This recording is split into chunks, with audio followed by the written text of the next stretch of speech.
Présenter le respect et l'humilité envers vous, la jeunesse, vous, population des îles, vivez ici, vous les militants. C'est au nom du bureau politique de FLNKS, dont j'ai l'honneur d'animer, je vais dire quelques mots pour vous dire merci de cette mobilisation. Merci de cette initiative. Le peuple, il a ce pourquoi il se bat. C'est la devise de l'Union calédonienne. Toutes les choses acquises jusqu'aujourd'hui et les résultats de votre combat, vous, peuple kanak. Rien n'a été donné gratuitement. Oui, si aujourd'hui vous avez accédé au poste de responsabilité à tous les niveaux, c'est grâce à tous vos ancêtres, à vos vieux, à vos parents. Aujourd'hui, vous êtes là parce que vous avez droit de participer au vote du 4 octobre. Or, ce droit, vous ne pouvez pas l'exercer parce que les 17 à 16 heures, l'administration, l'État a fermé les portes. Pour une question d'heure, on vous a privé de ce droit, qui est le fruit d'un long combat. Savez-vous que quand l'État est arrivé ici et avec son drapeau liberté, égalité, fraternité, ben l'État a mis dans sa poche sa devise, cette liberté, cette égalité, cette fraternité. Et on a parqué vos vieux dans des réserves. On ne vous a pas donné ce droit. Ce n'est simplement qu'en 1946, que quand ils ont vu les Américains donner l'emploi à vos vieux, quand ils ont vu les Américains vous donner des choses qu'ils ont refusées, eh bien c'est là qu'ils vont ouvrir petit à petit à vos parents, à vos ancêtres, aux anciens, ce droit fondamental de vote, ce droit de vote. Oui, vous avez raison de vous mobiliser. Oui, je vois ici des mamans, des vieux, pour réclamer justement ce droit de vote. Merci à vous. Merci à la jeunesse qui s'est mobilisée. Vous avez raison d'être là.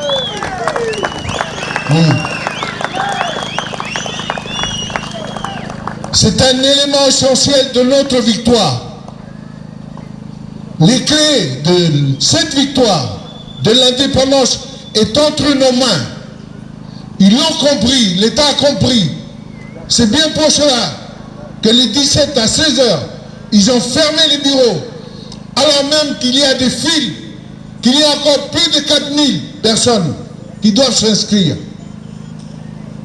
Ils ont compris que notre victoire, eh bien, elle est à notre portée. Mais encore faut-il nous ouvrir ce droit. Et c'est très symbolique d'être devant l'État pour lui dire jusqu'à quand ils vont nous priver de ce droit. Notre lutte, oui, les représentants de l'État est là.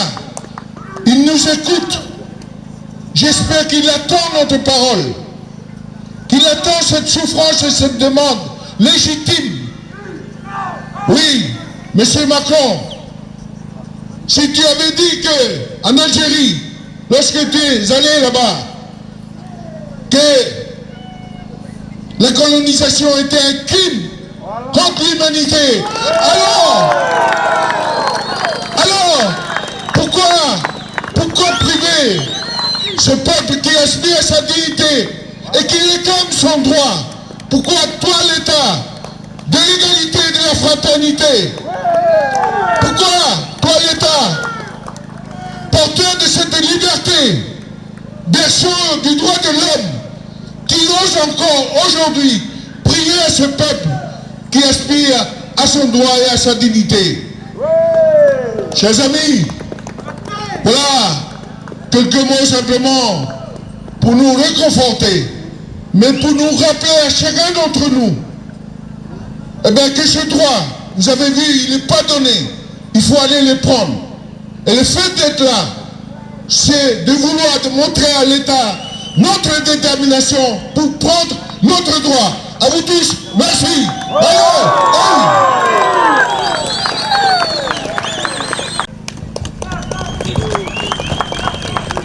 Bonjour tout le monde. Je n'ai pas prévu de faire une intervention, c'est pour ça que je cherche mes mots. Alors, au niveau des élus, on a envoyé le courrier, on attend des réponses, mais on n'a toujours pas.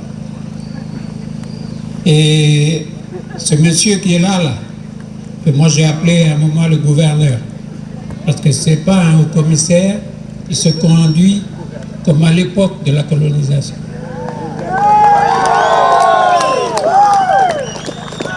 Et donc aujourd'hui, nous sommes là parce qu'ils nous refusent ce droit.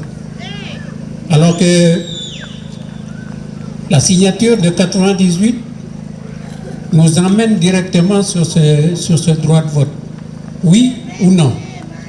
Eh bien, on voit bien qu'aujourd'hui, non seulement ils ferment les bureaux de vote quand ce n'est pas encore arrivé à l'heure pour empêcher les gens de s'inscrire, mais en même temps, ils autorisent le bleu, blanc, rouge à flotter dans la campagne électorale. Et ça, on le voit bien que le gouverneur qui est là, quand il est arrivé, il a pour mission de faire blocage à la sortie que les gens ont négocié en 98. Et donc, vous avez bien raison d'être ici aujourd'hui, parce qu'il faut réclamer ça. Il faut appuyer le courrier que les élus ont envoyé au Premier ministre pour demander que les dates du bureau de vote des inscriptions soient repoussées. Et donc, je pense que là, aujourd'hui, je vois beaucoup de jeunes. En fait, il n'y a plus beaucoup de nous, les vieux, là. C'est que des jeunes.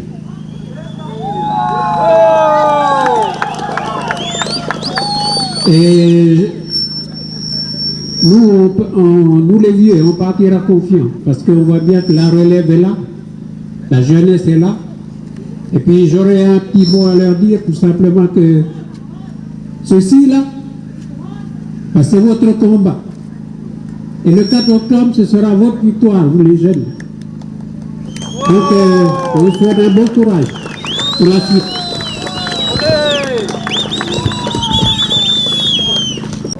Quand vous nous faites, vous, nos pères, vous ne nous cachez rien.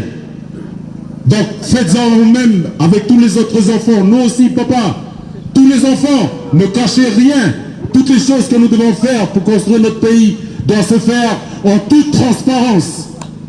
Voilà, je laisse la place à Marilyn maintenant. Merci Marilyn. Merci. Bonjour à tous. Kalaki est là? Vous savez pourquoi vous êtes là aujourd'hui? Les bureaux de vote, les bureaux d'inscription pour les délocalisations du 6 juillet au 17 juillet sont fermés déjà depuis 15 jours.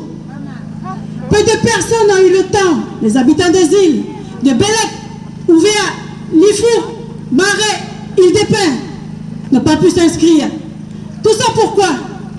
Parce que ceux qui étaient là et qui sont venus s'inscrire pour la délocalisation ont constaté des anomalies. L'État qui est en face de nous le représentant de l'État a refusé des personnes qui avaient des cartes d'identité périmées, mais des Kanaks qui n'ont jamais quitté le territoire. Alors que le 4 octobre, quand vous allez voter, eh ben, parmi les pièces justificatives, vous pouvez voter avec une pièce d'identité périmée dans la limite de 5 ans. Donc voilà les anomalies. Voilà les anomalies qu'on a constatées. Hein? Il y a aussi en fait des discordances relevées par les services de l'État. Qu'est-ce qu'ils ont fait, le personnel, l'administration, comme à l'époque de l'État colonial, qui est toujours là sous la jouxte, nous sommes toujours sous la jouxte de l'État colonial. Une dame et plusieurs se sont présentés. Vous avez sur la liste des électeurs le nom de jeune fille, sur la pièce d'identité le nom de mariage. Et les services ont refusé l'inscription délocalisée de cette personne. Il y en a eu d'autres de cas. Des discordances entre le nom de la liste, le nom sur la liste des électeurs et la pièce d'identité. Je rappelle ici que la pièce d'identité elle est faite par l'État. Et si votre état civil est juste, comment se fait-il que vous avez des pièces d'identité qui sont erronées? Responsabilité de l'État. Responsabilité de l'État. C'est l'État qui émet la pièce d'identité ici. Hein? Donc l'erreur vient des services de l'État. Les communes sont des collectivités d'État. Voilà les raisons pour lesquelles aujourd'hui vous êtes réunis. Les gens des îles sont réunis pour demander sur le cahier de doléances la réouverture des bureaux, des inscriptions des bureaux de vote délocalisés. Et aussi l'aménagement jusqu'à 18h le soir. Pourquoi? Parce que 80% des personnes des îles qui vivent à Nouméa travaillent. Après 16 heures, ils ne peuvent pas venir s'inscrire. Donc on demande également à ce que ce soit rallongé jusqu'à 18h. Et que le samedi soit ouvert. Le samedi soit ouvert pour permettre à tout le monde de venir s'inscrire. Les services de l'État peuvent bien le faire pour le peuple premier. On demande aussi l'ajout de 2 salles supplémentaires pour le vote. Il est demandé 2 salles supplémentaires pour éviter les embouteillages et les attentes et les vérifications et les je ne sais pas quoi encore que l'État fait à chaque fois avec tous les contrôleurs qui sont là dans les bureaux de vote. Et on arrive encore à ne pas avoir des gens qui votent le jour du référendum. Et ça, c'est inadmissible. Et pour nos enfants, parce que moi je suis maman, pour nos enfants, ben on ne dit pas que les papas ils ne sont pas papas, mais nos enfants qui sont de l'autre côté à l'île de l'oubli, voilà. Nos enfants qui sont à l'île de l'oubli, on demande, le collectif demande à ce qu'il y ait un bureau de vote. Un bureau de vote pour l'île de l'oubli. Pour le Corrèze. Pour pallier le problème des procurations. Voilà les 4 points qui sont évoqués aujourd'hui. C'est ce que le collectif, les gens qui sont désignés, ceux qui se sont portés volontaires et qui défendent le droit de vote de nos enfants de ce pays, le fruit du combat de nos pères et de nos grands-pères et de nos arrière-grands-pères. Merci pour l'écoute.